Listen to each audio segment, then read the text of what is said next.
샬롬. 오늘도 하나님 말씀 앞에 나오신 여러분 환영합니다. 우리 함께 기도하겠습니다. 하나님, 오늘도 우리에게 귀한 말씀 주시니 감사합니다.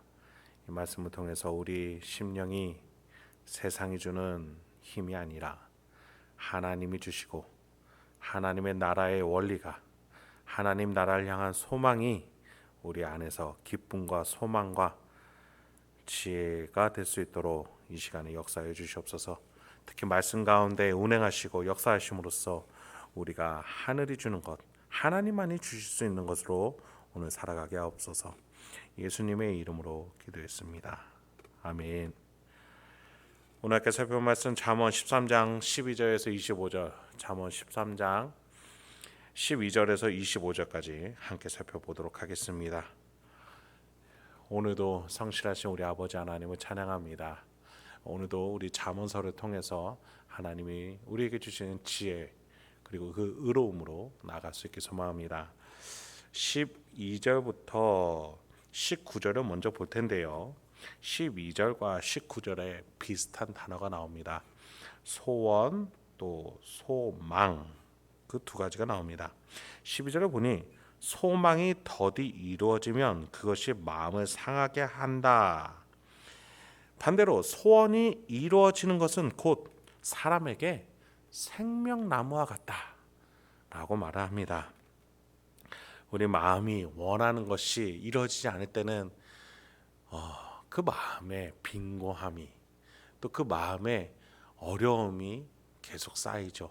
그런데 그것이 성취될 때는 그 어떤 것보다도 가장 큰 기쁨과 삶의 원동력을 얻기 마련이죠.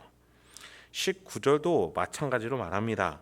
소원을 성취하면 마음에 달아도 미련한 자는 일에서 떠나기를 싫어하느니라. 그렇습니다. 우리 마음에 원하는 것이 우리 일상생활에서 나타난다는 것만큼 우리에게 가장 좋은 삶의 원동력은 없을 거예요. 그런데 무엇을 원하느냐가 중요하겠죠. 그래서 13절부터 18절 그 가운데에는 우리가 무엇을 원해야 하고 그 원하는 것이 어떻게 이루어질 것인지에 대해서 말해줍니다. 13절 보시죠. 말씀을 멸시하는 자는 자기에게 패망을 이룬다. 여러분, 소망을 이루는 것의 반대, 바로 이루어지지 않는 패망이겠죠. 그런데 누구에게 패망이 온다고 말합니까? 말씀을 멸시하는 자. 그렇습니다. 여러분, 우리가 소망해야 될 것은 말씀에 근거해서 원할 때에 그때 하나님이 그것을 이루게 해주시고 그것이 이루어지면 우리 마음에 생명나무와 같은 것이 있게 되는 거예요. 반대로 말씀을 멸시하면서 말씀에 근거하지 않은 것들을 원하는 자들은 패망을 이루게 됩니다.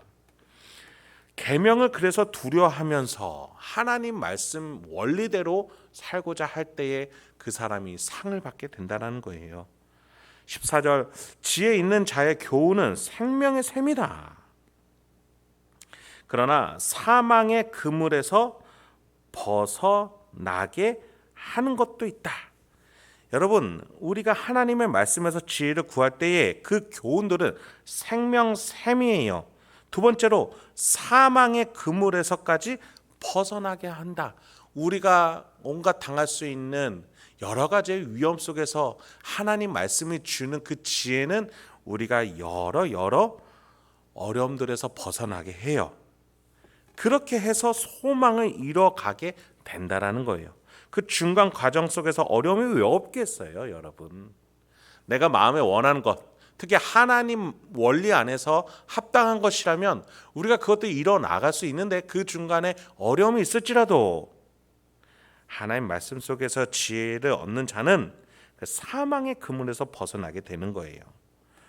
15절입니다. 선한 지혜는 은혜를 베푸나 사악한 자의 길은 험하니라. 하나님의 말씀 속에서 원하는 것들을 가지고자 할 때에 선한 지혜가 내려지니 그 속에서 은혜를 받으며 하나님의 도우심을 얻게 돼요.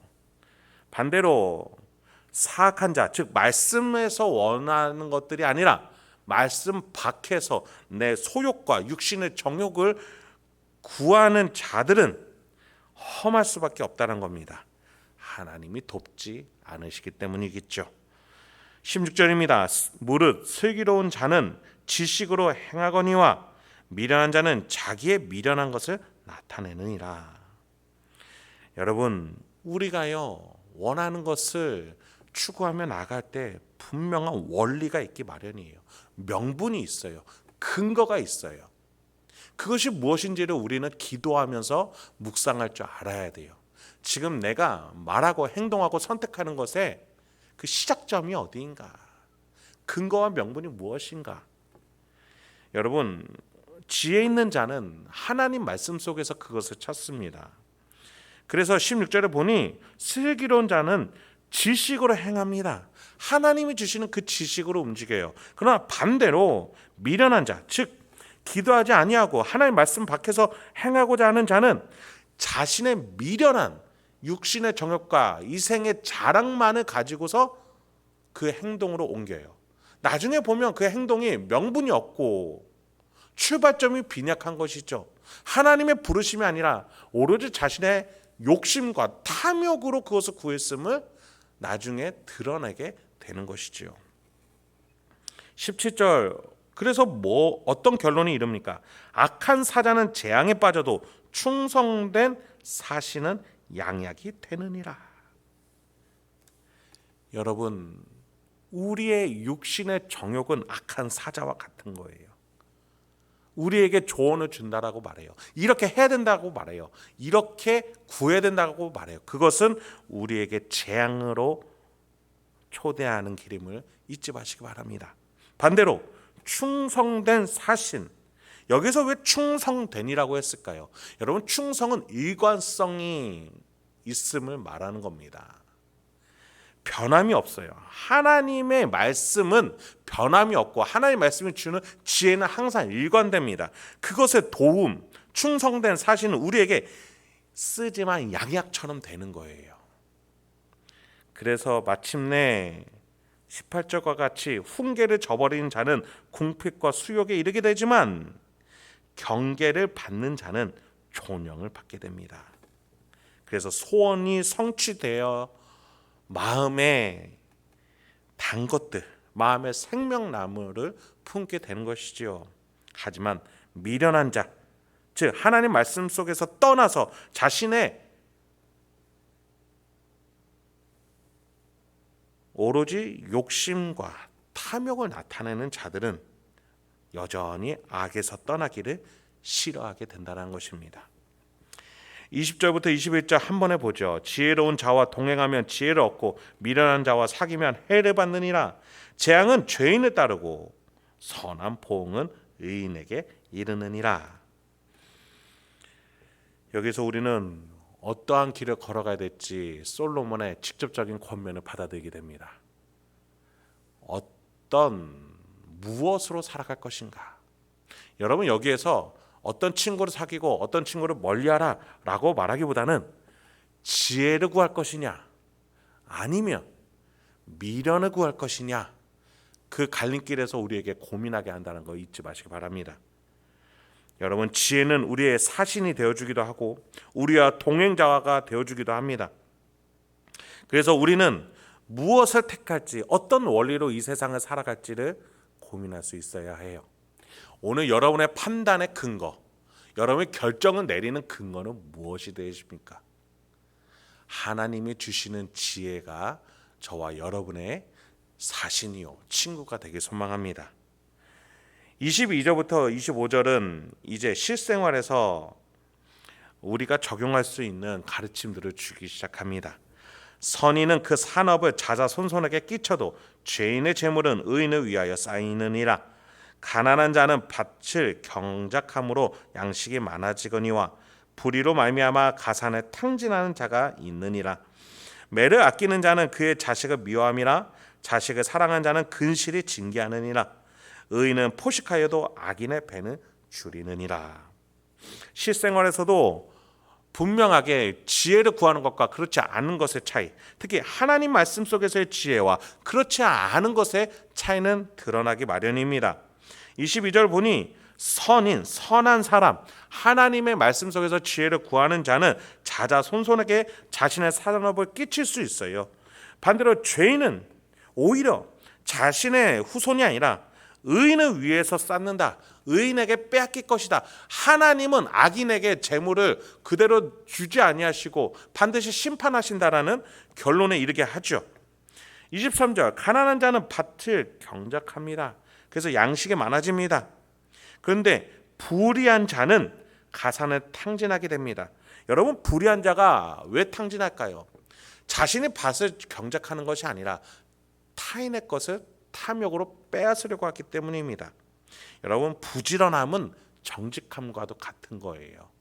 내가 하나님 앞에서 일함으로써 그 일한 대가를 얻는 것, 그것이 우리의 양식을 많아지게 합니다.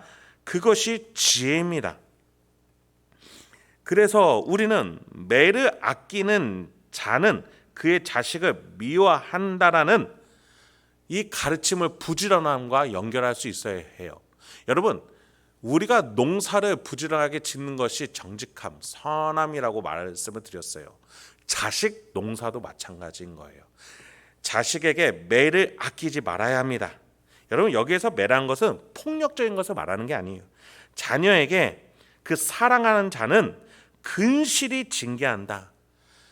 자녀에게 아픔을 주고 상처를 준다는 것이 아니라 자녀의 실생활에서, 자녀의 학업에 있어서, 자녀의 일상생활 습관에 있어서 하나하나 함께하고 알려주고 동행케 하는 것, 마침내 하나님 앞에서 지혜를 구하는 법까지 구하는 함께 살아감을 말하는 거예요.